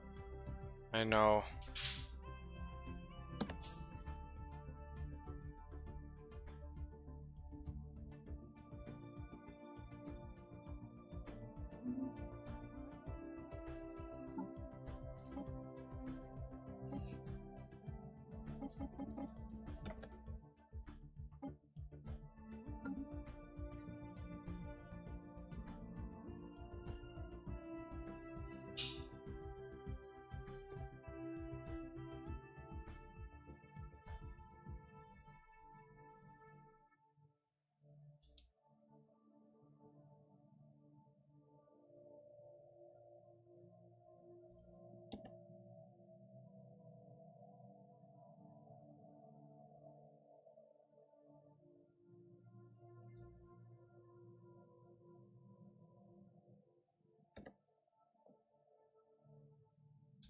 Oh,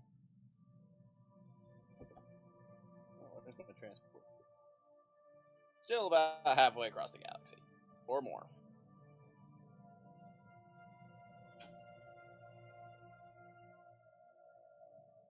Because it's literally coming from the other side of the galaxy.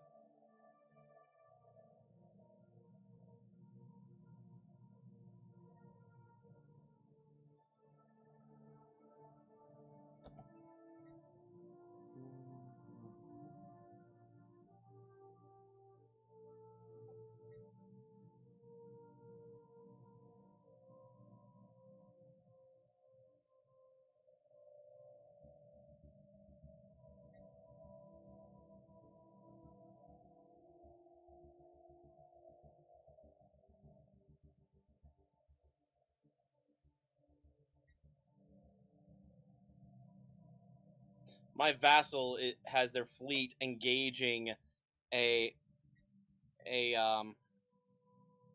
fortress of the Cerulean Alliance, and are actually doing quite well. The only problem is that I'm pretty sure it's attracted their fleet.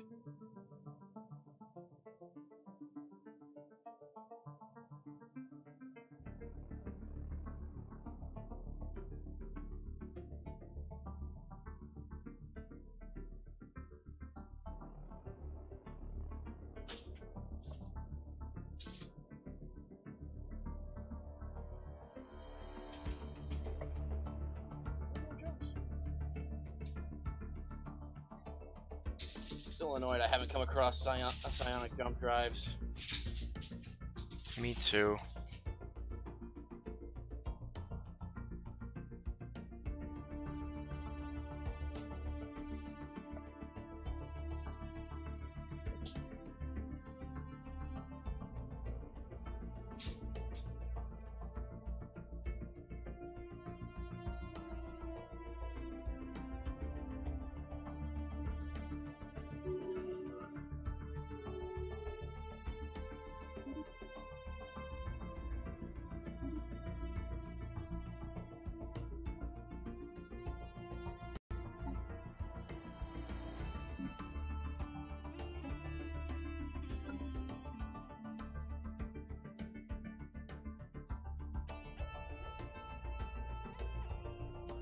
I am going to aid my vassal's fleet and wipe out the Cerulean Alliance's 76k fleet.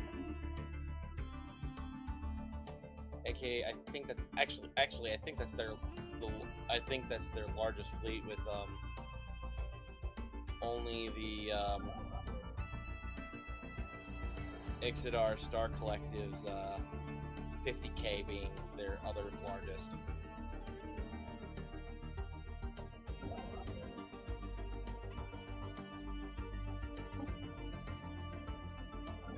Ships upgraded.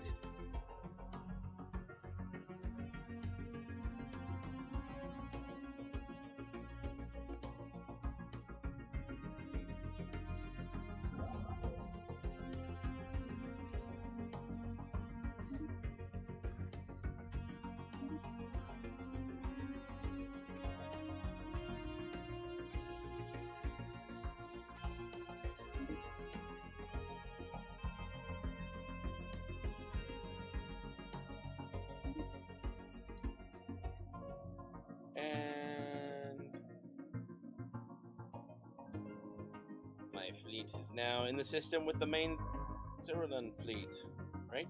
No. Yes!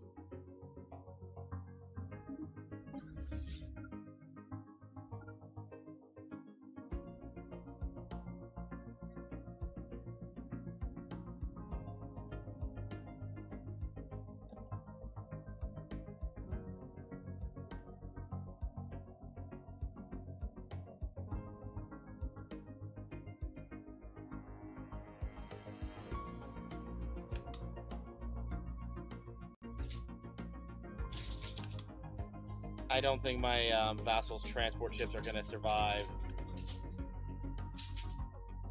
but their sacrifices will not be in vain.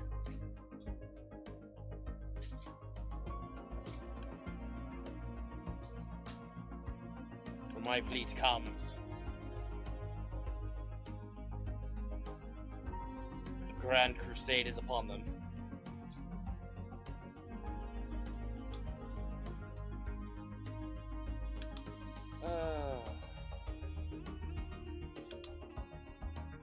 They engaged the fleet.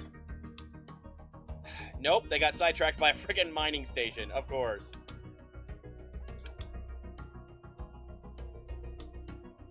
I wish that there were a way to control how, like, make them disengage stupid targets.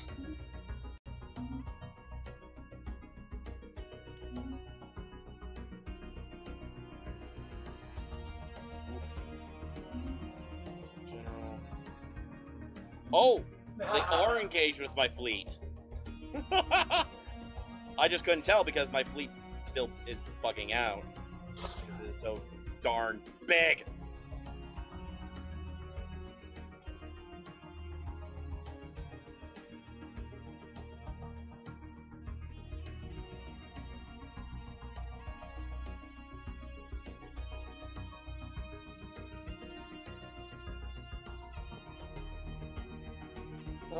Well.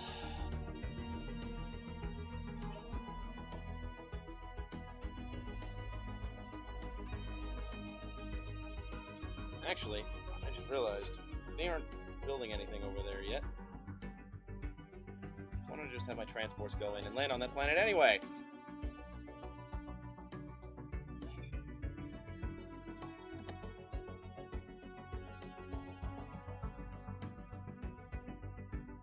Oh, shots are being fired. They are losing ships.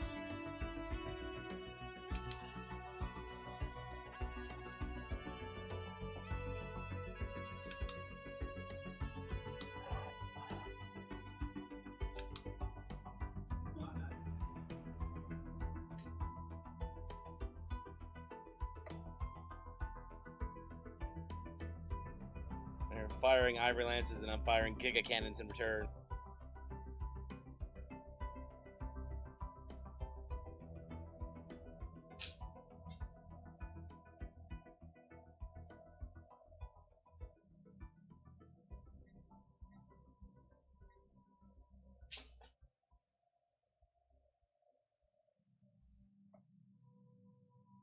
Their ship count is slowly decreasing.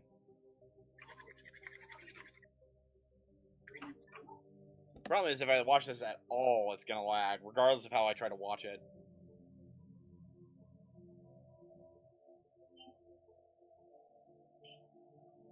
Look back in. They have dropped from over 70k to under 50 to almost 50k in a very short period of time. Yeah, elf.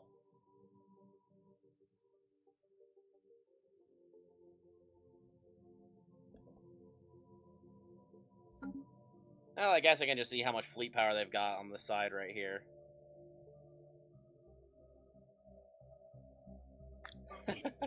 They are under 50k. They're almost under 40k. Holy crap, that was quick. They're down to just their battleships.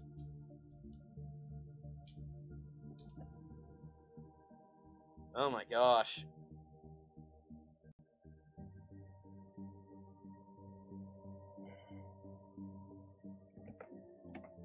These guys are absolutely screwed.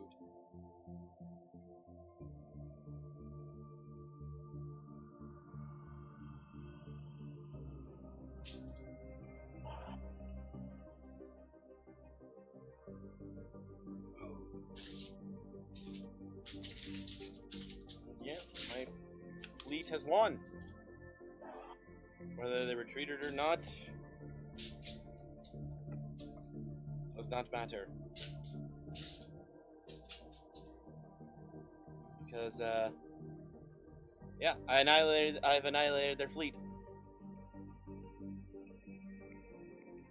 All that's left is for them to get out of combat with that stupid mining station, and then I can actually figure out what I lost in that battle. I think I had like 300 Corvettes, and I'm like down to like almost 200.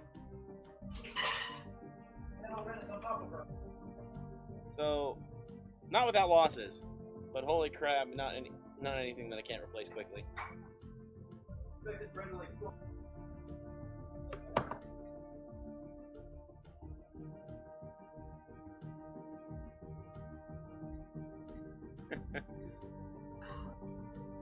Oh wow.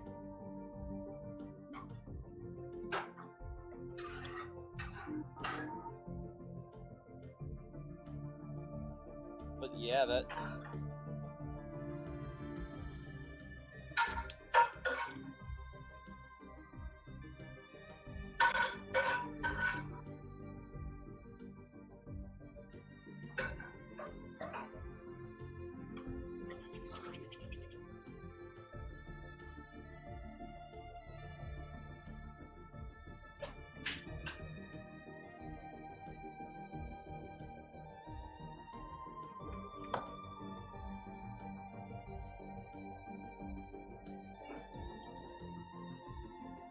Corvettes have gotten into range.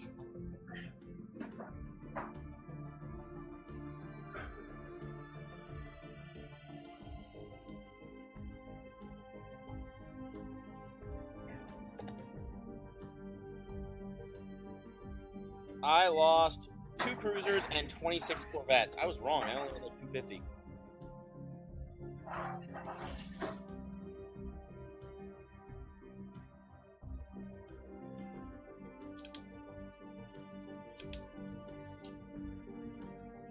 Wait, that can't be right, because it says I have like 600 cruisers.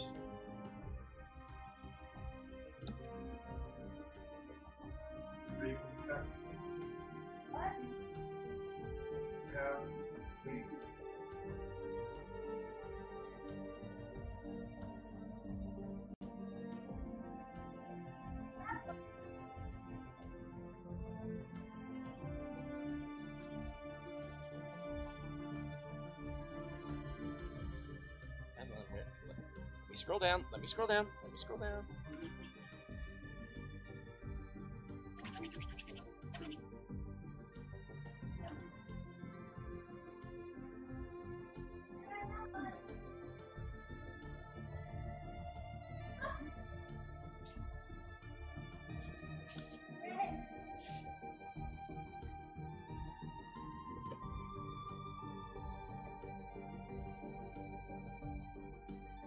And yeah. So Math, if you had stuck around in this war, you suddenly would have had the larger fleet. They would have lost their only fleet that could actually match your fleet power. Yeah. And I doubt that they could have gotten the war score down low enough to force me to end the war.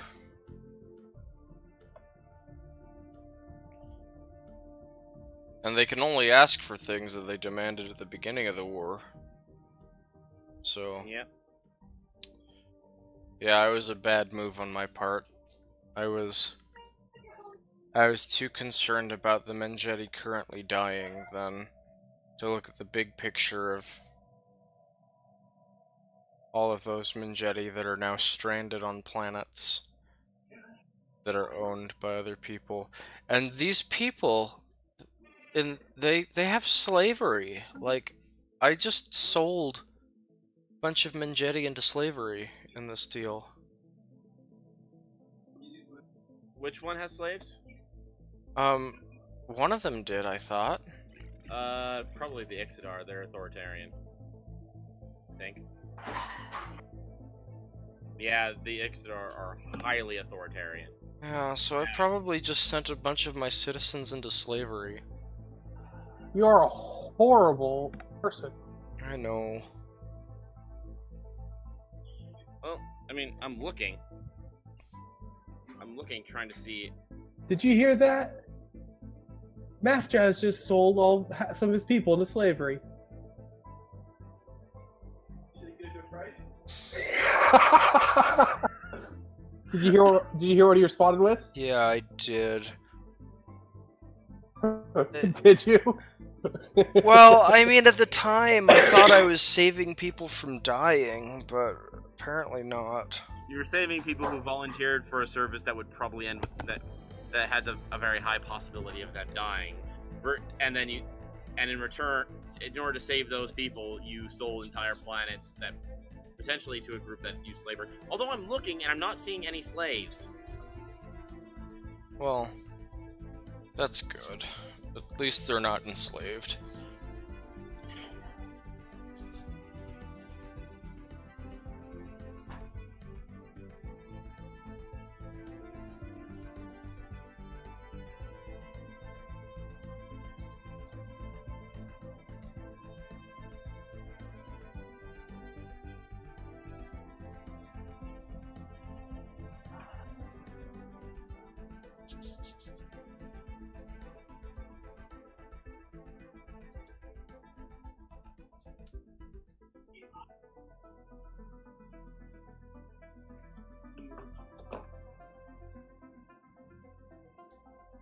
Math, yeah, it is now. We're now slightly over 2 hours, so. Okay. Well, I need to go call my parents because I haven't talked to them in a couple of days. And it was my dad's birthday yesterday, so... Even I said happy birthday. Well, I Facebook posted, but when I tried calling, they said that they were, like, waiting for a movie, just like they went out to the movies. And so, okay, like, that makes sense. So I wasn't able Well, to talk. at least you sound like a better person.